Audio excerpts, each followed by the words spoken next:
Hi, my name is Mithun. What I'm doing is I'm going to read a story. Why? This is my attempt to better my pronunciation. There it is. This is my attempt to better my pronunciation in English, which I realize is it's not that good actually, and I would like to be better in it. And if I like this story, my goal is to read at least 10 minutes. And if I like the story or whatever I'm reading, maybe I'll go for some more. And the story I have chosen for today's recording is The Last Leaf by O. Henry. This is just a story suggested by ChatGPT, and I'm going to read it. And that's enough yapping. And I don't even have a physical book. I'm just reading reading a PDF I downloaded from an illegal site, like LibGen or NS Archive. Let's get to it. The Last Leaf by O. Henry. I don't know the full meaning of O. I'll check it out later. Let's get to the story. Let's get into the story. In a small part of the city west of Washington Square, the streets have gone wild. They turn in different directions. They are broken into small pieces called places. One street goes across itself one or two times. A painter once discovered something possible and valuable about this street. Suppose a painter had some painting materials for which he had not paid. Suppose he had no money. Suppose a man came to get the money. The man might walk down the street. The man might walk down that street and suddenly meet himself coming back without having received a cent. This part of the city is called Greenwich Village, and to old Greenwich Village had painters soon came. Here they found rooms they liked, with good light and at a low cost. Sue and Johnsy lived at the top of a building with 3 floors. One of these young women came from Maine, the other from California.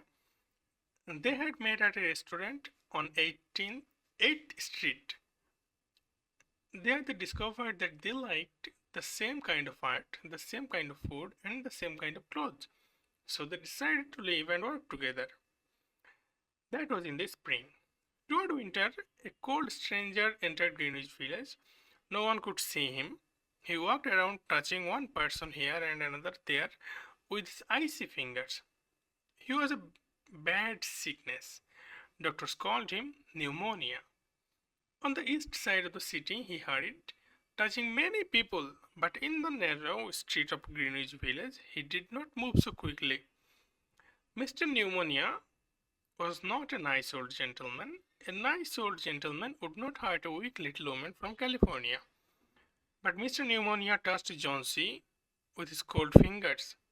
She lay on her bed almost without moving, and she looked through the window at the wall of the house next to hers. One morning, the busy doctor spoke to Sue alone in the hall. Her Johnsy could not share. She has a very small chance, he said. She has a chance if she wants to live. If people don't want to live, I can't do much for them. Your little lady has decided that she is not going to get well. Is there something that is troubling her? She always wanted to go to Italy and paint a picture of the Bay of Naples, said Sue. Paint? Not paint. Is there anything worth being troubled about? A man? A man, said Sue. Is a man worth? No, doctor, that is not a man. It is weakness, said the doctor. I will do all I know how to do, but when a sick person begins to feel that he is going to die, half my work is useless. Talk to her about new winter clothes. If she are interested in the future, her chances would be better. After the doctor had gone, Sue went into the workroom to cry. Then she walked into Johnson's room. She carried some of her paintings material and she was singing. Johnson lay there, very thin and very quiet. Her face was turned toward the window. Sue stopped singing, thinking that Johnson was asleep. Sue began to work. As she worked, she heard a low sound. Again and again. She went quickly to the bedside. Johnson's eyes are open wide. She was looking out the window and counting back. 12, she said, and a little later 11, and then 10, and 9, and then 8, and 7, almost together. Sue looked out the window. What was there to count? There was only the side wall of the next house. A short distance away, the wall had no window. An old tree grew against the wall. The cold breath of winter had already touched it. Almost all its leaves had fallen from its dark branches. What is it, dear? Asked Sue. 6, said Jonesy, in a voice still lower. They're falling faster now. 3 days ago, there are almost 100. It hurt my head to count them, but now it's easy.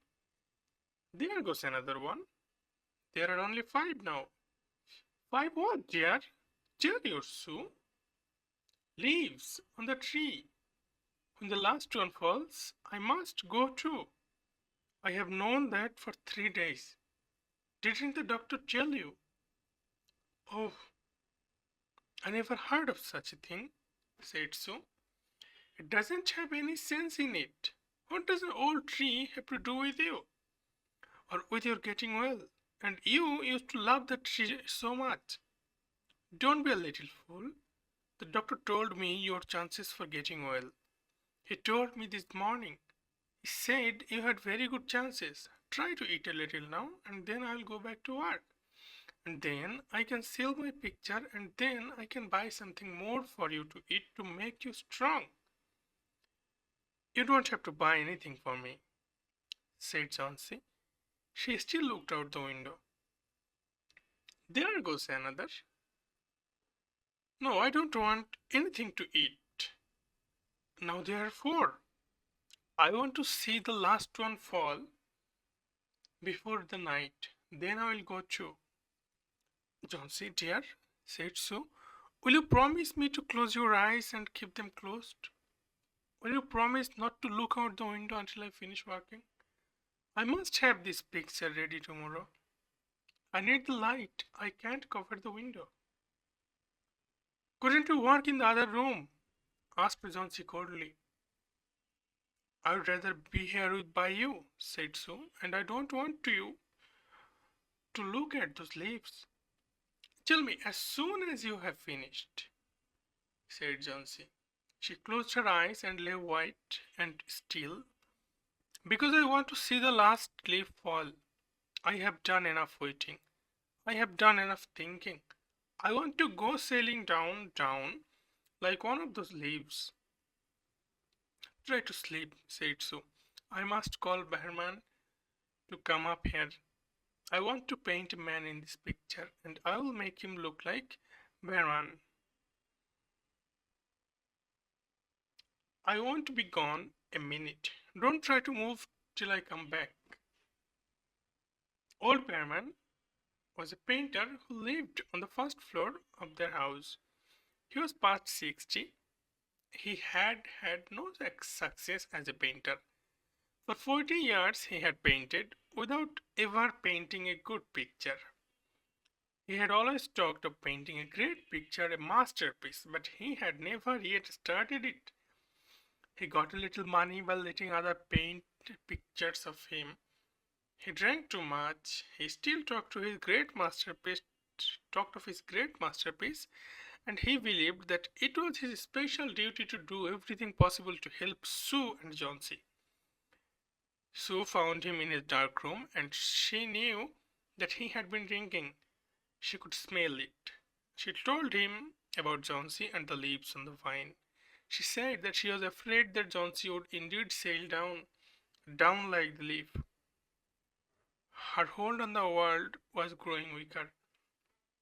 Old Behrman shouted his anger over such an idea. What? He cried. Are there such fools? Do people die because leaves drop off a tree? I have not heard of such thing. No, I will not come up and see it while you make a picture of me. Why do you allow her to think such a thing? That poor little Johnsy. She is very sick and weak, said Sue. The sickness has put these strange ideas into her mind. Mr. Behrman, if you won't come, you won't, but I don't think you are very nice. This is like a woman, shouted Behrman. Who said I'll not come? Go. I come with you for half an hour. I have been trying to say that I will come. God! This is not any place for someone so good as Johnsy to lie sick.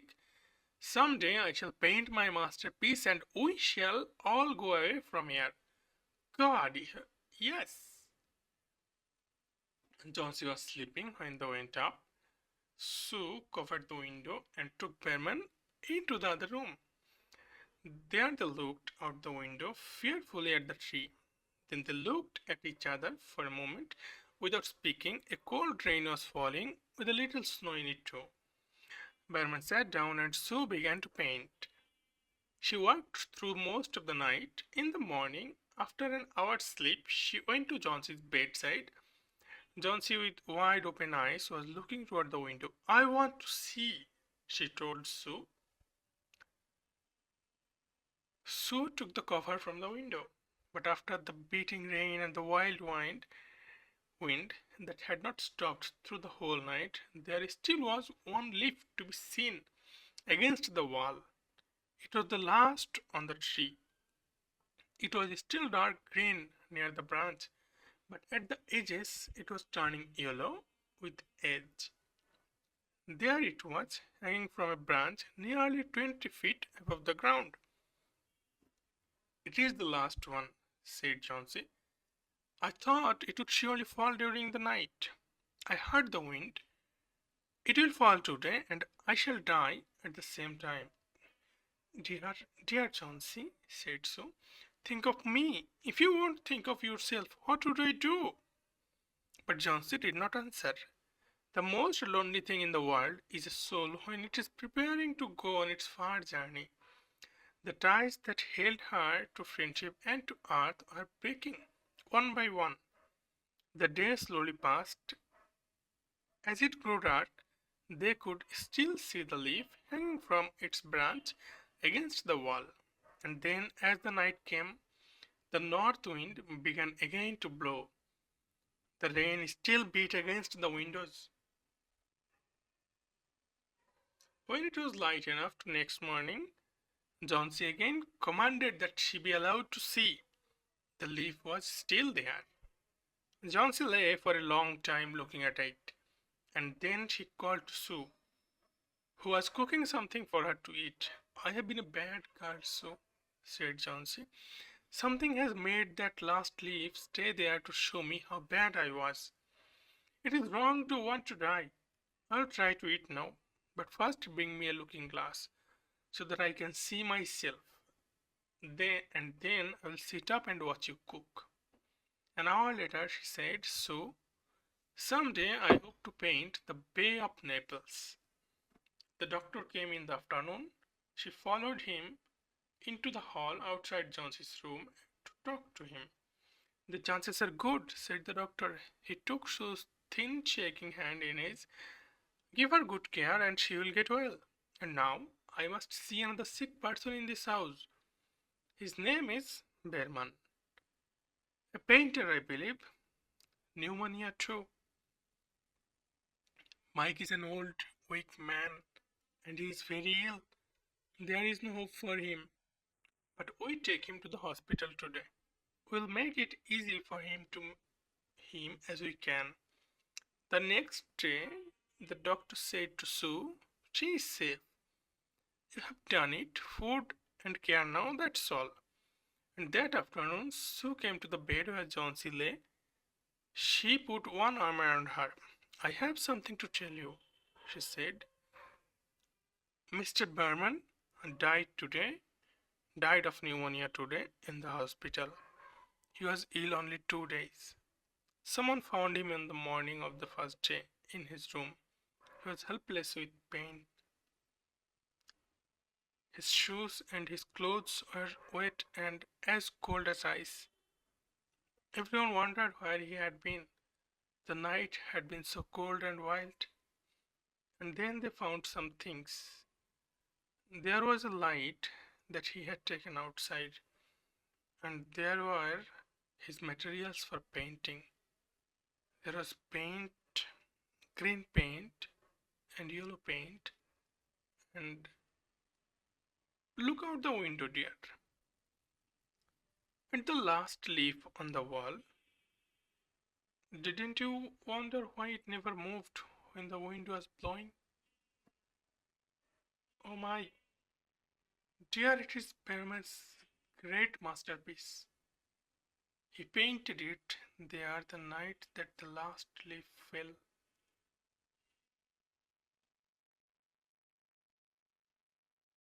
Oh, come on!